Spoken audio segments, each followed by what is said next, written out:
என்ன மணி ப்ரோ எமோ போடலாம் ப்ரோ. அது யாரு எமோ போறன்னு தெரியாம போட்டி ப்ரோ மணி ப்ரோ. ஹாய் நம்ம தாங்க சைன் பேசிருக்கேன். என்னடா கேட்டீங்கன்னா நம்ம திகில்பாய் சைட்ல இருந்து திகிமணி ப்ரோ ஒருத்தர் எமோ போட்டு வரக்கு எல்லாரும் தெரியும். திகிமணி பத்தி புஷ் பண்றாரு புது பிளேயர் ஆகும் வரதுல அதை புஷ் பண்றாரு. எமோட் சொல்றது ஃப்ரெண்ட் படிச்சு ஏதாவது பண்ணலாம் அப்படின்னு பாத்துட்டு இருந்தா அவரு அவன் ஸ்கோலா சேர்ந்து எமோட் தான் போடுவாங்களாம். சரி மேலே சீன் நினைவு இருக்கு.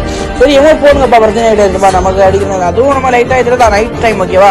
நைட் டைம் எல்லாரும் எப்படி தெரியும். அதுக்கப்புறம் பைப்புல இந்த சைடு வந்து யாருன்னு பார்த்தா பைப்புல அவரு தான். ஓ மாலே செம்மையா அடிச்சு அவரையும் பிடிச்சி ரிவீட் வச்சுக்கோங்க. இன்னொரு காமெடி என்ன சரி அப்படின்னு ஃபுல்லா இருக்கு. எமோட்லாம் பிடிச்சி அப்படியே இருக்கிற எமோட்டை பார்த்து வந்துச்சு அப்படி சரி வாயிலே கொடுத்துருப்போம். அதுக்கப்புறம் சரி இந்த சைடு வந்து பார்த்து அவரே தான் திரும்பி வந்திருப்பாரு. டீம் மட்டும் மண்டையை கொடுத்துட்டு இவர் ஒரு அழுத்தத்துக்கு டவுன் பண்ணுவோம். அப்படியே ஃபுல்லா எமோட் போட்டு செம்மையான ரிவெஞ்ச் கொடுத்துருவோம் மறுபடியும் மாதிரி. இந்த மாதிரி உங்களுக்கு யாராவது எமோ போட்டீங்க திரும்ப ரிவெஞ்ச் கொடுத்துட்டு மட்டும் இருக்கு. கமெண்ட்ல தெரிவிக்கணும். அப்போ பண்ணுங்க.